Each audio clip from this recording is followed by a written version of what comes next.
राजा भर्तरी की यह कथा एक बार जरूर सुने। पौराणिक कथाओं के अनुसार बहुत समय पहले की बात है, जब उज्जैन नगर के राजा गंधर्व सेन थे। उनकी दो पत्नियां थीं, जिससे एक पत्नी से विक्रमादित्य पैदा हुए और दूसरी पत्नी से भर्तरी पैदा हुए। कुछ समय बाद जब गंधर्व सेन के ये दोनों पुत्र बड़े हुए, तो एक दिन उन्होंने अपने बड़े पुत्र भर्तरी को उज्जैन नगर के राज सिंहासन पर बिठाया। भर्तरी के राजा बनने के बाद उज्जैन नगर की जनता पहले से भी सुखी और आनंदित रहने लगी। भर्तरी राजा होने के साथ साथ धर्म और नीति शास्त्र के भी बहुत बड़े ज्ञाता थे और धर्म के अनुरूप ही वो अपने राज्य पर शासन करते थे। राजा भर्तरी के पहले से ही दो रानियां थी, लेकिन फिर भी उन्होंने राजकुमारी पिंगला से विवाह कर लिया था।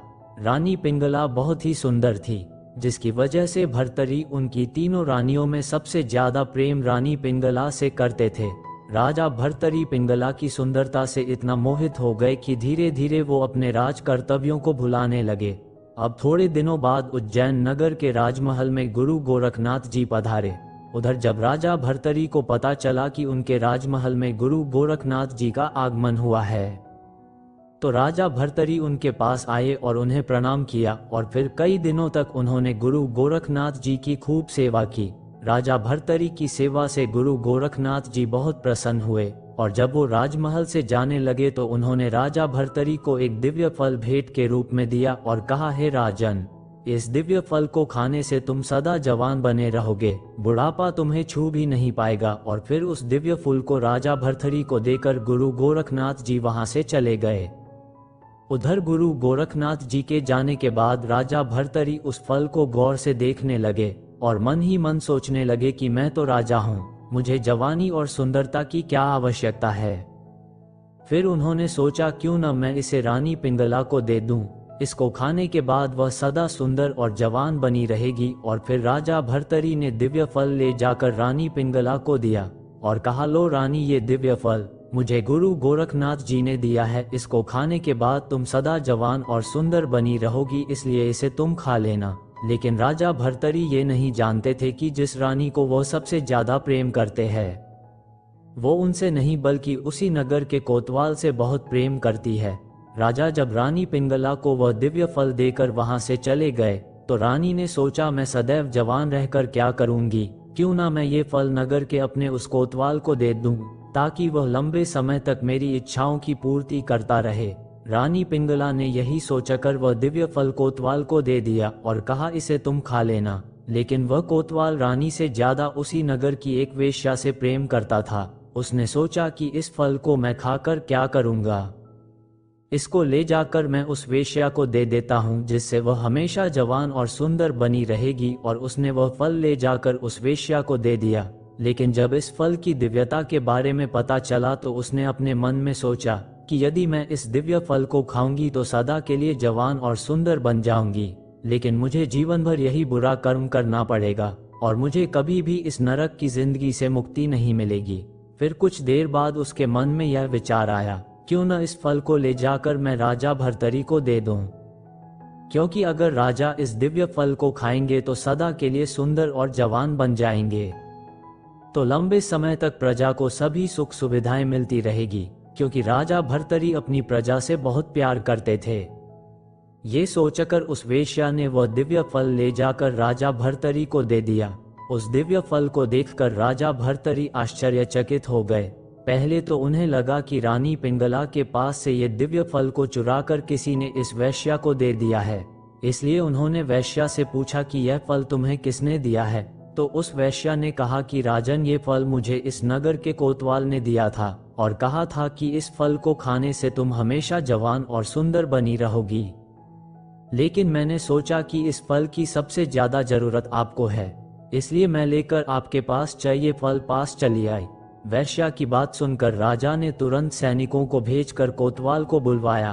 फिर जब वह कोतवाल राजा के समक्ष पेश हुआ तो उन्होंने पूछा कि यह फल तुम्हारे पास कैसे आया।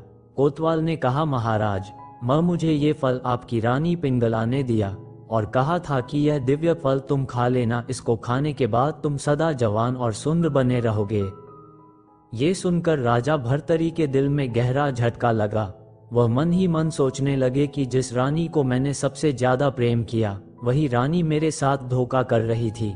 मैं भी कितना बड़ा मूर्ख था जो ये सोचता रहा कि जितना प्रेम मैं रानी पिंगला से करता हूँ उतना ही प्रेम वो भी मुझसे करती होगी। इसके बाद राजा भर्तरी ने सारी मोह माया और बंधनों को त्याग कर उन्होंने अपना पूरा राज्य अपने छोटे भाई विक्रमादित्य को सौंपकर वैराग्य धारण कर लिया और उसी नगर की एक गुफा में जाकर कठोर तपस्या करने लगे। जब भर्तरी को तपस्या करते करते काफी समय बीत गया तो स्वर्ग के राजा देवराज इंद्र को ये भय सताने लगा कि कहीं राजा भर्तरी वरदान प्राप्त करके उनका सिंहासन न छीन ले। इसलिए उन्होंने तपस्या कर रहे भर्तरी पर एक बड़ा सा पत्थर गिराया, लेकिन तपस्या में बैठे राजा भर्तरी ने उस पत्थर को अपने एक हाथ से रोक लिया और तपस्या में लीन रहे और उस पत्थर को अपने एक हाथ में लेकर कई वर्षों तक तपस्या करने से उस पत्थर पर भर्तरी के पंजे का निशान छप गया और यह निशान आज भी भर्तरी की गुफा में भर्तरी की प्रतिमा के ऊपर वाले पत्थर पर देखा जा सकता है। कई वर्षों तक तपस्या करने के बाद जब भर्तरी को ज्ञान की प्राप्ति हो गई तब वे गुरु गोरखनाथ जी के पास गए और उनका शिष्य बनने की विनती करने लगे। राजा भर्तरी के बारंबार विनती करने से गुरु गोरखनाथ जी ने उन्हें अपना शिष्य बना लिया, परंतु गुरु गोरखनाथ जी के कुछ शिष्यों के मन में ये शंका होने लगी कि भला राजमहल में जीवन व्यतीत करने वाला आदमी वैराग्य का जीवन कैसे जी सकता है। और यह बात उन्होंने अपने गुरु गोरखनाथ जी को बताई। तब गोरखनाथ जी बोले, शिष्यों चिंता मत करो, ये तुम लोगों से भी अच्छा शिष्य बनेगा। ये सुनकर पुनः उन शिष्यों ने गोरखनाथ जी से कहा, हम लोगों को विश्वास नहीं हो रहा है, आपसे आग्रह है कि आप भर्तरी की परीक्षा लीजिए। शिष्यों की बात सुनकर गुरु गोरखनाथ जी ने कुछ देर तक सोचा, फिर अपने शिष्यों से बोले, ठीक है, मैं तुम सभी की शंका अवश्य दूर करूंगा। उसके बाद राजा भर्तरी उन शिष्यों के साथ गुरु गोरखनाथ जी के आश्रम में रहने लगे। गोरखनाथ जी ने अपने शिष्यों से कहा, देखो, राजा होते हुए भी भर्तरी ने काम, क्रोध, लोभ और अहंकार पर विजय प्राप्त कर लिया है। ये सुनकर शिष्यों ने कहा, गुरुदेव, ये कैसे संभव है? ये तो जन्म से ही राजमहल में पला बड़ा है। शिष्यों की बात सुनकर गोरखनाथ जी बोले, रुको, अभी मैं तुमको इन सब का प्रमाण देता हूँ।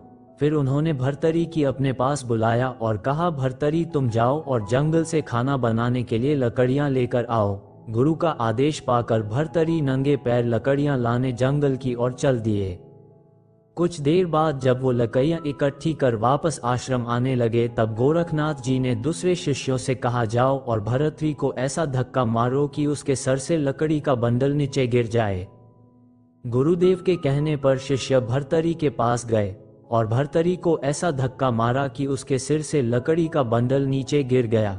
ये देखकर भर्तरी जमीन पर गिरी लकड़ियों को इकट्ठा करने लगे, लेकिन ना चेहरे पर उदासी थी और ना ही आंखों में क्रोध था। ये देखकर गोरखनाथ जी ने अपने शिष्यों से कहा, देखा, भर्तरी ने क्रोध पर विजय पाली है। लेकिन फिर शिष्यों ने गोरखनाथ जी से कहा, हम सब ने मान लिया कि भर्तरी ने क्रोध को नियंत्रित कर लिया है, लेकिन आपको अभी और परीक्षा लेनी होगी। तब गुरुदेव ने अपनी योग शक्ति से एक महल रच दिया। उस महल में औरतें नाना प्रकार के व्यंजन से भर्तरी का आदर सत्कार करने लगी, लेकिन भर्तरी ने उन औरतों की तरफ देखा तक नहीं और आगे बढ़ते गए। ये देख गोरखनाथ जी बोले, शिष्यों, अब तो तुम लोगों को विश्वास हो गया कि भर्तरी लोभ और काम दोनों को जीत गए हैं। फिर भी शिष्यों ने कहा, गुरुदेव, एक आखिरी परीक्षा और ले लीजिए। इतने में ही भर्तरी आश्रम में लकड़ी लेकर आ गया। तब गोरखनाथ जी ने भर्तरी से कहा, वत्स, वैराग्य को पूर्ण रूप से पाने के लिए तुमको 1 महीना मरुभूमि में नंगे पैर पैदल पैदल यात्रा करनी होगी। ये सुनकर भर्तरी बोले, गुरुदेव, अभी से मैं ये काम आरंभ करता हूँ। उसके बाद भर्तरी चलते हुए मरुभूमि में पहुंच गए। उस समय मरुभूमि का बालू इतना गर्म था कि पैर रखें तो जल जाए। धीरे धीरे समय बीतता गया। तब एक दिन गुरु गोरखनाथ जी अपने शिष्यों को साथ लेकर वहां पहुंचे और फिर उन्होंने अपने योग बल से उस मरुभूमि में एक पेड़ खड़ा कर दिया। चलते चलते अचानक भर्तरी का पैर उस पेड़ की छाया पर आया। तब वे ऐसे उछल पड़े मानो अंगारों पर पैर पड़ गया हो। वो मन ही मन सोचने लगे कि यह निर्जन मरुभूमि में ये पेड़ कैसे आ गया। वो तुरंत उस पेड़ की छाया से दूर हटकर चलने लगे। ये देख गोरखनाथ जी प्रसन्न हो गए और अपने शिष्यों से बोले, देखो, जिस भर्तरी के पैर राजमहल में गलीचे से कभी नीचे नहीं उतरते थे, आज यह नंगे पैर इस मरुभूमि में चल रहा है। उसके बाद गोरखनाथ जी रूप बदलकर भर्तरी के पास गए और बोले, वत्स, इस पेड़ के नीचे थोड़ा सा आराम कर लो। तब भर्तरी ने उनसे कहा, मैं अपने गुरुदेव की आज्ञा की अवहेलना नहीं कर सकता हूँ। मेरे गुरुदेव ने मुझे यह आदेश दिया कि इस मरुभूमि में नंगे पैर 1 महीने तक चलता रहूं।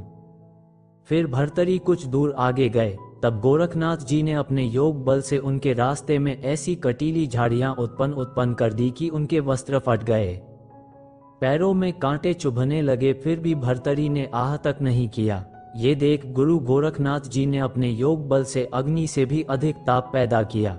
उसके बाद भर्तरी का गला प्यास के मारे सूखने लगा। तभी गोरखनाथ जी ने भर्तरी के रास्ते में एक हरा भरा पेड़ खड़ा कर दिया, जिसके नीचे पानी से भरा मटका रखा हुआ था। लेकिन फिर भी भर्तरी ने इसकी ओर देखा तक नहीं। फिर कुछ देर बाद उन्होंने देखा कि सामने से गुरु गोरखनाथ जी आ रहे हैं, और जब वे उनके नजदीक आए तो उन्होंने अपने गुरु को प्रणाम किया। फिर गोरखनाथ जी ने भर्तरी को गले लगाते हुए कहा, वत्स, मैं तुमसे अति प्रसन्न हूँ और मैं तुम्हें वरदान देना चाहता हूँ, जो भी चाहो मांग लो। ये सुनकर भर्तरी बोले, गुरुदेव, आप मुझ पर प्रसन्न हैं तो मुझे और क्या चाहिए, क्योंकि एक शिष्य के लिए गुरु की प्रसन्नता ही सब कुछ है। आप मुझसे संतुष्ट हुए, मेरा जीवन सफल हो गया। आपके आशीर्वाद के सिवाय मुझे कुछ नहीं चाहिए। गुरु गोरक्षनाथ जी ने कहा, तुम धन्य हो भर्तरी, जब तक ये सृष्टि रहेंगी तब तक धरती पर तुम्हारा नाम अमर रहेगा। वीडियो अगर पसंद आया हो तो वीडियो को लाइक और चैनल को सब्सक्राइब करें और अपने दोस्तों के साथ शेयर करें। धन्यवाद।